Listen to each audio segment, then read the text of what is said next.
നമ്മുടെ അക്ബറും കൂട്ടരും പുതിയ ചില ചാലഞ്ചുകളുമായിട്ട് രംഗത്ത് വന്നതായിട്ടൊക്കെ കാണാനിടയായി. നല്ല കോമഡിയാണ്. 2 വർഷം മുമ്പ് ഖുർആനിൽ ശാസ്ത്രം തെളിയിക്കാൻ വേണ്ടി ആഴക്കടലുമായി വന്ന് സംവാദം നടത്തി.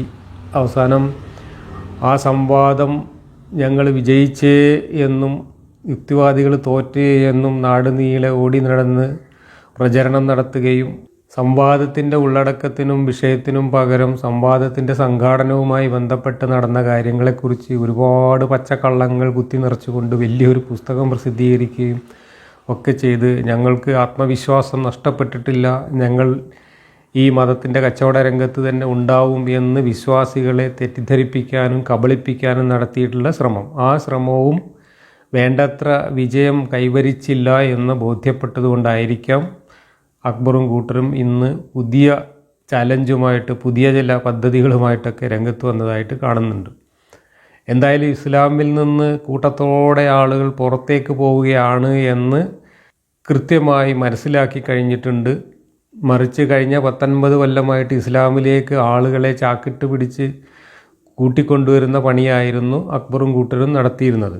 ഗോളിയില്ലാത്ത പോസ്റ്റിലേക്ക് ഗോളടിക്കുകയും മറ്റുള്ള മതങ്ങളെയൊക്കെ തലനാരിഴ കീറി പരിശോധിച്ച് ആ മതങ്ങളുടെയും മതഗ്രന്ഥങ്ങളുടെയും ഒക്കെ പൊള്ളത്തരങ്ങളൊക്കെ പറഞ്ഞുകൊണ്ട് മറ്റുള്ളവരെയൊക്കെ വെല്ലുവിളിച്ചുകൊണ്ട് അവരുടെയൊക്കെ വിശ്വാസങ്ങളുടെ നെഞ്ചത്ത് ചവിട്ടി നൃത്തം ചെയ്തുകൊണ്ട് അക്ബറും കൂട്ടരും നടത്തിയിരുന്ന ആ ജൈത്രയാത്രയൊക്കെ അവസാനിച്ചിരിക്കുന്നു എന്നും ഇനി ഉള്ളവരെ പിടിച്ചു നിർത്താൻ എന്തെങ്കിലുമൊക്കെ വഴിയുണ്ടോ എന്ന് ആലോചിക്കേണ്ടതുണ്ട് എന്നും പുതിയ തിരിച്ചറിവിലെത്തിയിട്ടുണ്ട് എന്ന കാര്യം ഉറപ്പാണ്.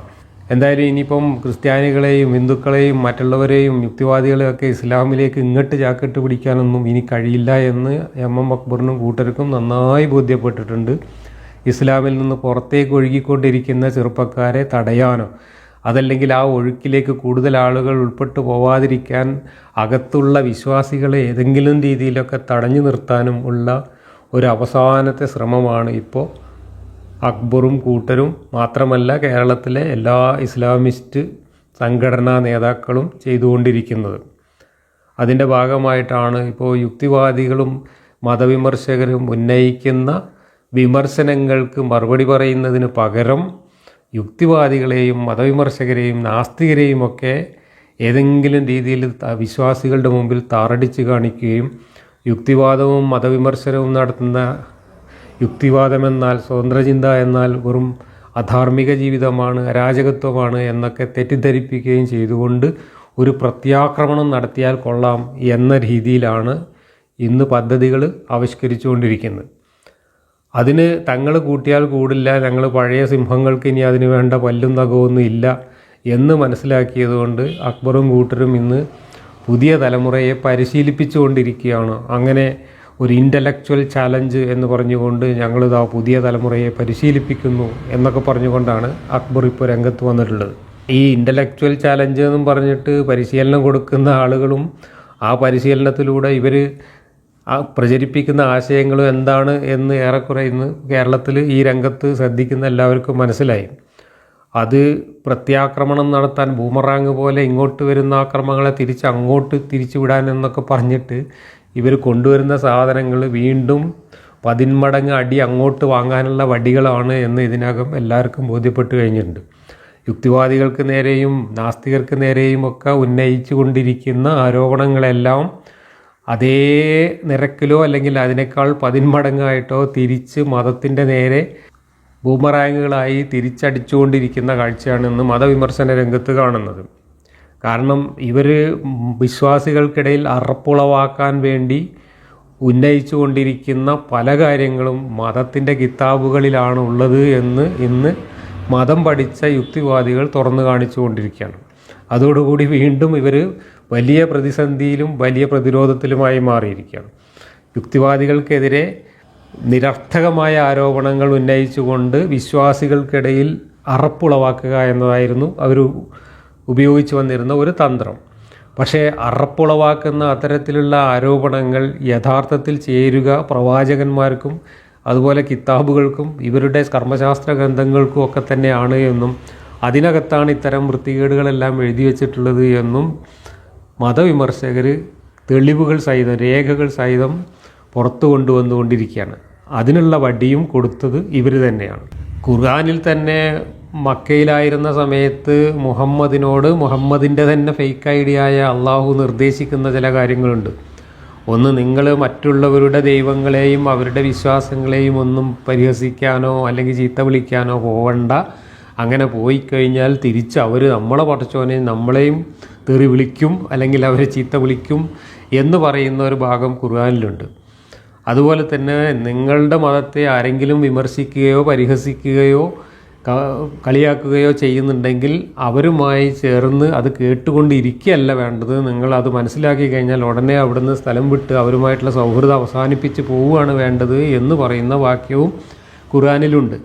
ഞാനിപ്പോൾ ക്ലാസ് എടുത്തുകൊണ്ടിരിക്കുന്ന 6-ാം അധ്യായത്തിൽ അൻആമിൽ തന്നെ അങ്ങനെ നിർദ്ദേശിക്കുന്ന വാക്യങ്ങളുണ്ട്. അത് നമുക്ക് ഖുർആൻ ക്ലാസ്സിൽ അത് കൂടുതൽ വിശദമായിട്ട് പറയാം. അപ്പോൾ ഇന്ന് കേരളത്തിലെ മുസ്ലിം ദഅ്വാക്കാരോട് നമുക്ക് പറയാനുള്ളതും അതാണ്. ഇത് നേരത്തെ അവർ മനസ്സിലാക്കേണ്ടതായിരുന്നു. നേരത്തെ അവർ ഖുർആൻ്റെ തന്നെ ഈ നിർദ്ദേശം പ്രായോഗികമാക്കേണ്ടതായിരുന്നു. പക്ഷേ അമിതമായ ആത്മവിശ്വാസം കാരണം കേരളത്തിലെ ഒരു മതേതര അന്തരീക്ഷത്തിൻ്റെ ആ ഒരു തണലും അവിടുത്തെ ആ ഒരു നീരുറവയും ഒക്കെ പരമാവധി ചൂഷണം ചെയ്തുകൊണ്ട് തങ്ങളുടെ മതം വളർത്തി ആ മതം വളർത്തുന്നതിന് കമ്മീഷൻ പറ്റിക്കൊണ്ട് മതം നല്ലൊരു കച്ചവടച്ചരക്കാക്കി മാറ്റി വരുമാനം ഉണ്ടാക്കാം എന്ന് കണക്കുകൂട്ടിയ അക്ബറിനെ പോലെയുള്ള ആളുകൾ കേരളത്തിലെ ഈ അനുകൂല അന്തരീക്ഷത്തെ പരമാവധി മുതലെടുക്കുകയാണ് അടുത്ത കാലം വരെ ചെയ്തുകൊണ്ടിരുന്നത്. അതിൻ്റെ ഭാഗമായിട്ട് ഇവർ ചെയ്ത മണ്ടത്തരങ്ങളാണ് ഇന്ന് യുക്തിവാദികളുടെ വിമർശനങ്ങളെക്കാൾ കൂടുതൽ ഇസ്ലാമിന് കനത്ത പ്രഹരമായിട്ട് മാറിയിട്ടുള്ളത്. ഇസ്ലാം ഇന്ന് ഏറ്റവും വലിയ അപകടത്തിലായിട്ടുണ്ടെങ്കിൽ അതിൻ്റെ മുഖ്യ കാരണക്കാരിൽ ഒരാൾ എം അക്ബറാണ്.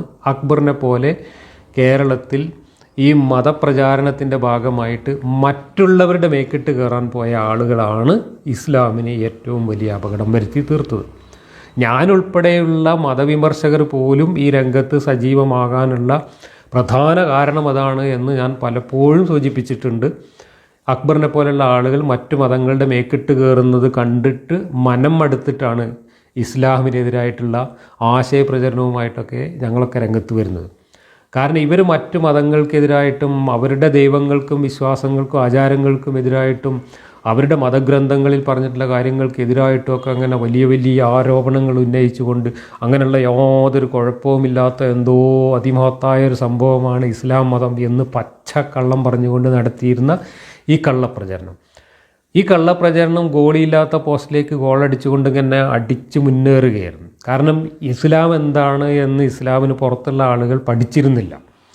ഇസ്ലാമിനെ വിമർശിക്കുന്ന ആളുകളും വേണ്ടത്ര അത് പഠിച്ചിരുന്നില്ല എന്ന് മാത്രമല്ല, അവർക്ക് ഈ വിമർശനങ്ങൾ വിശ്വാസി സമൂഹത്തിലോ പൊതുസമൂഹത്തിലോ എത്തിക്കാൻ വേണ്ട സാഹചര്യങ്ങളോ അതിന് വേണ്ട മാധ്യമങ്ങളോ അതിന് വേണ്ടിയിട്ടുള്ള സന്നാഹങ്ങളോ ഒന്നും ഉണ്ടായിരുന്നില്ല. വളരെ പരിമിതമായ തോതിൽ മാത്രമാണ് അവർക്ക് ഈ പ്രവർത്തനങ്ങൾ നടത്താൻ കഴിഞ്ഞിരുന്നത്. അതുകൊണ്ട് വിശ്വാസികൾക്കിടയിലോ മറ്റു മതക്കാർക്കിടയിലോ ഒന്നും ഇസ്ലാമിൻ്റെ മറുവശം എന്താണ്, അതിൻ്റെ കറുത്ത വശം എന്താണ് എന്ന് തിരിച്ചറിവില്ലാത്തൊരു കാലത്ത് ഈ നുണകൾ പറഞ്ഞുകൊണ്ട് വലിയ തോതിൽ ഈ മതത്തെ തെറ്റിദ്ധരിപ്പിച്ചുകൊണ്ടിരിക്കുകയായിരുന്നു. ഈ മതം എന്തോ മഹാസംഭവമാണ് എന്ന് തെറ്റിദ്ധരിപ്പിച്ചുകൊണ്ടിരിക്കുകയായിരുന്നു അക്ബറിനെ പോലെയുള്ള ആളുകൾ. അങ്ങനെ മറ്റു മതങ്ങളുടെ മേക്കിട്ട് കയറുന്നത് സഹികെട്ടപ്പോഴാണ് ക്രിസ്ത്യാനികളും ഹിന്ദുക്കളും ഒക്കെ ആയിട്ടുള്ള ആളുകൾ, പ്രത്യേകിച്ച് ഇത്തരം കാര്യങ്ങളിൽ താല്പര്യമുള്ള പണ്ഡിതന്മാരായിട്ടുള്ള ആളുകൾ മതം എന്താണ് ഇസ്ലാം എന്ന് പഠിക്കാൻ തുടങ്ങിയത്.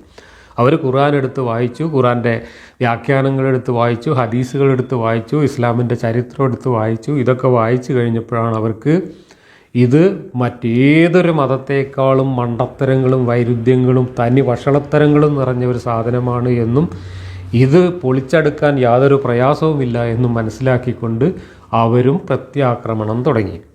ആ പ്രത്യാക്രമണങ്ങൾക്ക് മുമ്പിൽ പിടിച്ചു നിൽക്കാൻ കഴിയാതെ അങ്ങോട്ട് ഗോളിയില്ലാ പോസ്റ്റിൽ ഗോളടിച്ചുകൊണ്ടിരുന്നവരുടെ ടീമിലെ 11 പേരും വന്നിട്ട് സ്വന്തം പോസ്റ്റിൽ അണിനിരക്കുകയും ഇങ്ങോട്ട് വരുന്ന ഗോൾ എന്നിട്ടും തടുക്കാൻ കഴിയാതെ തുരുതുരാ ഗോൾ വാങ്ങിക്കൂട്ടുകയും ചെയ്യുന്ന ദയനീയമായ കാഴ്ചയാണ് കേരളത്തിൽ കഴിഞ്ഞ ഒരു 10 കൊല്ലമായിട്ട് കണ്ടുകൊണ്ടിരിക്കുന്നത്. അങ്ങനെ ഗോൾ പോസ്റ്റിൽ 10 പേരും 11 പേരും നിരന്ന് നിന്നിട്ടും ഗോള് തുരുതുരാ വർഷിക്കപ്പെടുന്നു എന്നതുകൊണ്ട് തിരിച്ച് ഗോളടിക്കാൻ കഴിയുന്നില്ല, കളിക്കാൻ കഴിയുന്നില്ല. അവസാനം അവർ ഗോൾ പോസ്റ്റ് ചെറുതാക്കാൻ നോക്കുന്നു. അങ്ങനെ ഗോൾ പോസ്റ്റ് ചെറുതാക്കാനും പറ്റുന്നില്ല എന്ന് കാണുമ്പോൾ ഗോൾ പോസ്റ്റ് പറിച്ചുകൊണ്ട് ഓടാൻ ശ്രമിക്കുന്നു. ഇങ്ങനെ എങ്ങനെയെങ്കിലും മാനം രക്ഷിക്കാൻ വേണ്ടിയുള്ള തത്രപ്പാടിൽ അകപ്പെട്ടിരിക്കുകയാണ് കേരളത്തിലെ ഇസ്ലാമിസ്റ്റ് ദൈവക്കാരിന്ന്. അവർക്കിന്ന് ക്രിസ്ത്യാനികളെ മതം മാറ്റണ്ട, ഹിന്ദുക്കളെ മതം മാറ്റണ്ട, യുക്തിവാദികളെ തിരിച്ചു കൊണ്ടുവരണ്ട, അവർക്ക് പോകുന്നവരെ തടഞ്ഞു നിർത്താൻ, അല്ലെങ്കിൽ ഇനിയും കൂടുതൽ ആളുകൾ പോകാതിരിക്കാൻ ഈ വിശ്വാസികളെ എങ്ങനെയെങ്കിലും ഒന്ന് പിടിച്ചു നിർത്തിയാൽ മതി എന്നുള്ള അവസ്ഥയിൽ എത്തിയിരിക്കുകയാണ്.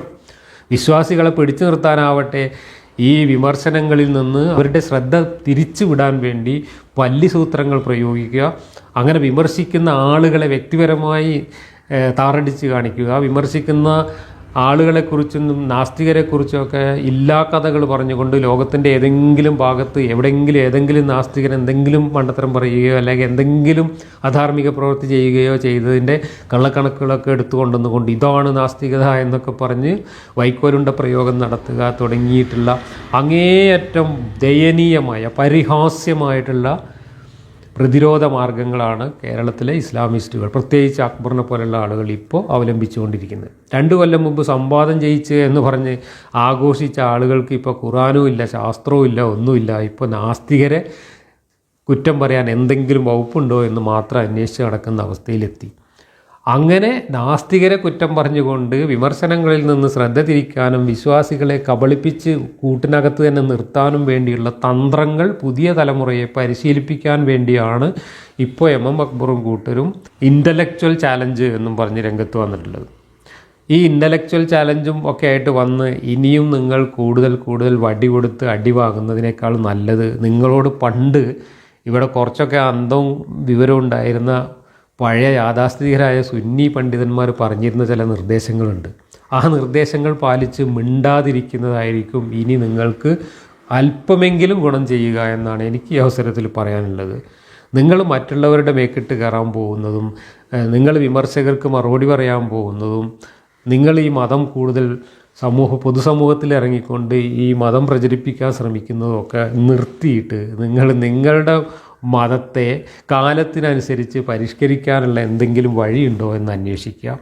അതോടൊപ്പം തന്നെ ഇനി വിശ്വാസപരമായിട്ട് ആളുകളെ ഈ സമൂഹത്തിൽ പിടിച്ചു നിർത്തണമെങ്കിൽ മറ്റേതെങ്കിലും തരത്തിലുള്ള മാർഗം, ഇതിന് പുതിയ വ്യാഖ്യാനങ്ങൾ നൽകിക്കൊണ്ടോ, അതല്ലെങ്കിൽ സൂഫിസം പോലുള്ള വല്ല ആധ്യാത്മിക രീതികൾ അവലംബിച്ചുകൊണ്ടോ, അതല്ലെങ്കിൽ പഴയ ഈ സൂഫി തരീഖത്തുകൾ പോലുള്ള സംഭവങ്ങളോ അങ്ങനെ എന്തെങ്കിലുമൊക്കെ മാർഗമുണ്ടെങ്കിൽ അതിലേക്ക് വഴിതിരിച്ച് വിട്ടുകൊണ്ട് പിടിച്ചു നിൽക്കാൻ ശ്രമിക്കുന്നതായിരിക്കും നല്ലത്. ഈ സലഫി ഇസ്ലാമിനെയൊക്കെ സൗദി അറേബ്യ പോലും തള്ളിക്കളഞ്ഞ ഈ സലഫിസത്തിൻ്റെ വിഷലിപ്തമായ ഇസ്ലാമിനെ ഒന്നും ഇനി കേരളത്തിൽ വിറ്റ് കാശാക്കാൻ ശ്രമിക്കാതിരിക്കുന്നതായിരിക്കും നിങ്ങളുടെയൊക്കെ നിലനിൽപ്പിനും നിങ്ങളുടെ മതത്തിൻ്റെ കുറച്ചു കാലത്തേക്കുള്ള ഒരു ആയുസ് നീട്ടിക്കൊണ്ടുപോകുന്നതിനും ഉപകരിക്കുക എന്നാണ് ഈ കൂട്ടരോട് നമുക്കിനി പറയാനുള്ളത്. ഇനിയും നിങ്ങൾ വടി കൊടുത്ത് അടി വാങ്ങാൻ വരണ്ട.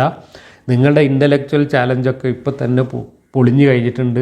ആ ഇൻ്റലക്ച്വൽ ചാലഞ്ച് ഏറ്റെടുത്ത് വന്നിട്ടുള്ള പുതിയ തലമുറക്കാരൊക്കെ ഇന്ന് അവരെക്കാൾ പ്രായം കുറഞ്ഞ കുട്ടികളുടെ മുമ്പിൽ പരിഹാസ്യരാകുന്ന ദയനീയമായ കാഴ്ച സോഷ്യൽ മീഡിയയിൽ നമ്മൾ കണ്ടുകൊണ്ടിരിക്കുകയാണ്. അതുകൊണ്ട് അക്ബറിനോടും കൂട്ടറിനോടും ഈ കച്ചവടം പൂർണ്ണമായി മതിയാക്കിയിട്ട് വേറെ വല്ല പണിയും നോക്കുന്നതായിരിക്കും നല്ലത് എന്ന് തന്നെയാണ് നമുക്ക് പറയാനുള്ളത്. എന്തായാലും ഖുർആനിൽ ശാസ്ത്രം ഒളിച്ചു കടത്തി എന്നൊക്കെ പറഞ്ഞുകൊണ്ട് സംവാദത്തിന് വന്ന ആളുകൾക്ക് ഇപ്പോൾ ഖുർആനിലെ ശാസ്ത്രവുമില്ല, ഖുർആനിലെ അത്ഭുതങ്ങളുമില്ല, കണക്കുകളുമില്ല. എല്ലാം ഇന്ന് പൊളിഞ്ഞ് പാപ്പരായി മണ്ണടിഞ്ഞ് കിടക്കുന്ന ദയനീയ സ്ഥിതിയിലാണ് ഇന്ന് കേരളത്തിലെ ഇസ്ലാമുള്ളത്. മുസ്ലിം എന്ന് പറയുന്ന ഒരു സമൂഹം ഇന്ത്യ രാജ്യത്ത് വലിയ അസ്തിത്വപരമായ വെല്ലുവിളി നേരിടുന്ന ഈ ഒരു സന്ദർഭത്തിൽ ഈ മതം പ്രചരിപ്പിക്കലൊക്കെ നിർത്തിയിട്ട് സ്വന്തം സമുദായത്തെ ഒരു ബഹുസ്വര മതേതര സമൂഹത്തിൽ എങ്ങനെ പെരുമാറണം എന്ന് പരിശീലിപ്പിക്കുകയും അങ്ങനെയുള്ളൊരു സമൂഹത്തിൽ, ഒരു മതേതര സമൂഹത്തിൽ നമ്മുടെ ജനാധിപത്യവും മതേതരത്വവും സംരക്ഷിക്കാൻ എല്ലാവരും ഒരുമിച്ച് നിൽക്കുന്നതിൻ്റെ ആവശ്യകത ബോധ്യപ്പെടുത്തുകയുമൊക്കെയാണ് ഇന്ന് ഇന്ത്യൻ രാഷ്ട്രീയ സാഹചര്യത്തിൽ മുസ്ലിം സമൂഹം കൈക്കൊള്ളേണ്ട ഒരു സമീപന രീതി. കേരളത്തിലെ മുസ്ലിങ്ങളും ആ ഒരു യാഥാർത്ഥ്യ ബോധത്തിലേക്ക് സ്വല്പം തലക്ക് വെളിവുള്ളവരൊക്കെ വന്നുകൊണ്ടിരിക്കുന്നു എന്നതാണ് നമ്മൾ കാണുന്നത്. ആ രംഗത്ത് ഇത്തരത്തിലുള്ള എം അക്ബറിനെ പോലെയുള്ള പഴയ മതക്കച്ചവടക്കാർ ഇന്ന് വലിയ പ്രതിസന്ധി തന്നെയാണ് നേരിടുന്നത്. യാഥാർത്ഥ്യബോധം ഉൾക്കൊണ്ടുകൊണ്ട് ഇന്ത്യയിലെ രാഷ്ട്രീയ സാമൂഹ്യ സാഹചര്യങ്ങൾ എന്താണെന്ന് മനസ്സിലാക്കിക്കൊണ്ട് ഒരു സമൂഹം എന്ന നിലക്ക് മുസ്ലിങ്ങളുടെ അസ്തിത്വത്തിന് നേരെ വരുന്ന വെല്ലുവിളികളെ നേരിടാൻ ഇന്ത്യയിലെ മനുഷ്യസ്നേഹികളായ മതേതരവാദികളായ ജനാധിപത്യ വിശ്വാസികളായ എല്ലാവരുമായി സഹകരിച്ചുകൊണ്ട് മുന്നോട്ട് പോകാനുള്ള ശ്രമങ്ങളാണ് നടത്തേണ്ടത്. ഈ മതപ്രചരണം പൊതുസമൂഹത്തിൽ ഇറങ്ങിക്കൊണ്ടുള്ള തെരുവിലിറങ്ങിക്കൊണ്ടുള്ള ഈ മതപ്രചരണം അവസാനിപ്പിക്കുന്നതാണ് നിങ്ങൾക്ക് ഇനിയെങ്കിലും നല്ലത് എന്ന് ഒരിക്കൽ കൂടി ഓർമ്മിപ്പിച്ചുകൊണ്ട് ഞാൻ എൻ്റെ ഈ ഒരു സംസാരം നിർത്തുന്നു. ബാക്കി കാര്യങ്ങൾ നമുക്ക് ഖുർആൻ ക്ലാസ്സിനോട് അനുബന്ധമായിട്ട് വിശദമായിട്ട് സംസാരിക്കാം.